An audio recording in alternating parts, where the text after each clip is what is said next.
নমস্কার।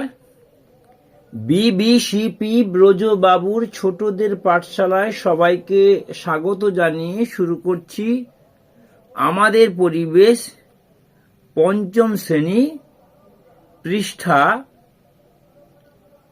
50 এবং 51 পৃষ্ঠা।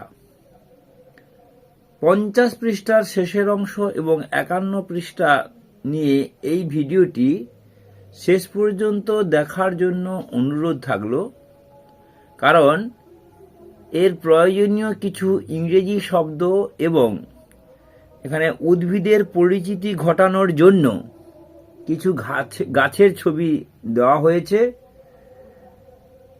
তাই আপনার ভিডিওটি খুব কাজে লাগতে পারে, শেষ পর্যন্ত দেখবেন।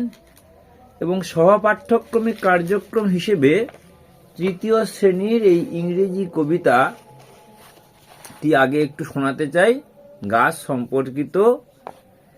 ট্রিজ ট্রিজ হোম, আলো আমার আলো ওগো এই সুরে। ট্রিজ ট্রিজ হোম অফ বীজ, হোম অফ সিডস সিডস।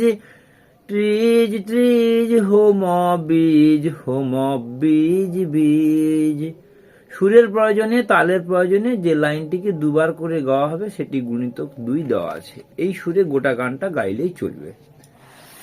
তারপর আমরা সরাসরি ইংরেজি থেকে একদম পরিবেশ বইয়ে চলে যাব গাছ সম্পর্কিত আরো অনেক তথ্য জানার জন্য।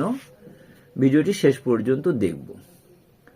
ফার্ন গাছের আরেক নাম কি? না, ফার্ন গাছের আরেক নাম ঢেঁকি শাক। 2 দাগে ঢেঁকি শাক খেতে কেমন? না, ঢেঁকির শাক খেতে বেশ ভালো।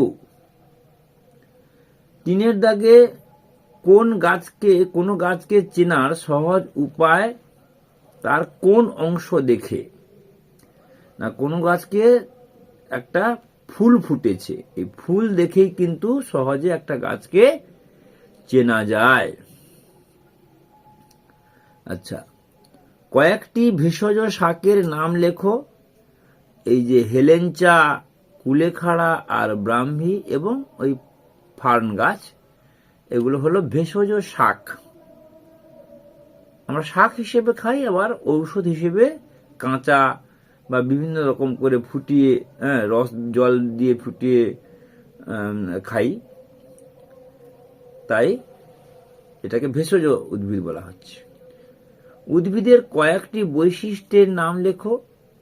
এই যে গাছ তো ছুটে পালাতে পারবে না, অর্থাৎ গাছ ছোটাছুটি করতে পারে না, গাছ কথা বলতে পারে না, কিন্তু গাছ খাদ্য গ্রহণ করে এবং গাছের বংশবৃদ্ধি হয়। উদ্ভিদের কয়েকটি বৈশিষ্ট্য লিখলেই চলবে। এরপর আমি সরাসরি এই যে ফার্ন গাছ, হেলেঞ্চা গাছ, কুলেখাড়া এবং ব্রাহ্মী শাক, এদের ইংরেজি নামগুলো লিখে দিয়েছি। বিশেষ কথা হচ্ছে সমস্তগুলোর ইংরেজি নাম, বাংলা নাম একই। ফার্ন গাছ FERN, fern, TREE। হেলেঞ্চা HELENCHA, হেলেঞ্চা TREE। কুলেখাড়া KULEKHARA, কুলেখাড়া। BRAMMI, ব্রাহ্মী, ভেজিটেবল, VEGTABLE। আচ্ছা, কোন শাক খাওয়ার নিয়ম কি? না, ঢেঁকি শাককে রান্না করে খাওয়া হয়, হেলেঞ্চাকে দুধের সাথে রস বের করে বা সেদ্ধ করে খাওয়া হয়, কুলেখাড়াকে কাঁচাও খাওয়া হয় এবং রান্না করেও খাওয়া হয়, ব্রাহ্মী শাকও কাঁচাও খাওয়া হয় এবং রান্না করেও খাওয়া হয়। এর পাতাগুলো কেমন? ঢেঁকি শাকের পাতাগুলো কোঁকড়ানো, হেলেঞ্চা শাকের পাতাগুলো ছোট ছোট সবুজ রঙের, কুলেখাড়া সরু, লম্বা, কাঁটা যুক্ত এবং ছোট ছোট সবুজ রঙের। আচ্ছা, এইভাবে আমরা জেনে নেব।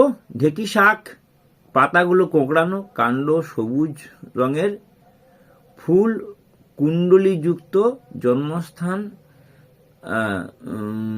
জলে ভেজা বা অন্য উদ্ভিদের উপরে, স্যাঁতস্যাঁতে জায়গার উপরে। উপকারিতা, শাক হিসেবে ব্যবহৃত হয় এবং অনেক সময় ঘর সজ্জার কাজেও এটি ব্যবহার হয়। অন্য নাম কোবরা ফার্ন বা ময়ূরপঙ্খী বা পঙ্খিরাজ। ঢেঁকি শাককে এতগুলো নামে পরিচিত। হেলেঞ্চা শাক ছোট ছোট সবুজ রঙের নরম সবুজ সাদা কুঁড়ির মতো ফুল হয় এবং দৃষ্টিশক্তি বৃদ্ধি, জন্ডিস, রক্তাল্পতা, স্মৃতিশক্তি বৃদ্ধি, আলসার, ডায়াবেটিস প্রভৃতি রোগে ব্যবহৃত হয়। কুলেখাড়া সরু লম্বা কাঁটাযুক্ত এবং নরম সবুজ ছোট ছোট ফুল বেগুনি রঙের ফুল হয়। লিভার ভালো রাখতে এবং অ্যানিমিয়া কমাতে, কিডনির সমস্যা পাথর গলিয়ে দিতে সাহায্য করে কুলেখাড়া। এরপর এর পাতাগুলো সবুজ, ব্রাহ্মী শাকের পাতাগুলো সবুজ রঙের এবং একটু মোটা। কাণ্ডটি নরম সবুজ রঙের, ছোট বেগুনি রঙের ফুল হয়। স্মৃতিশক্তি বৃদ্ধি করতে, ফুসফুসের ক্ষমতা বৃদ্ধি করতে, কফ দূর করতে এবং সাইনাস অর্থাৎ মাথার যন্ত্রণা দূর করতে, এবং কেটে গেলে এটাকে চিবিয়ে লাগিয়ে দিলে তার রক্ত খুব দ্রুত বন্ধ হয়ে যায়। যাই হোক, এরপরে যে এই ছকটি আছে এটি ছবি আঁকার ব্যাপার, আপনারা নিজেরা ছবি এঁকে নেবেন। আর বেশি কথা না বলে আজকের ভিডিও শেষ করছি। নমস্কার, ধন্যবাদ, সবাই ভালো থাকবেন।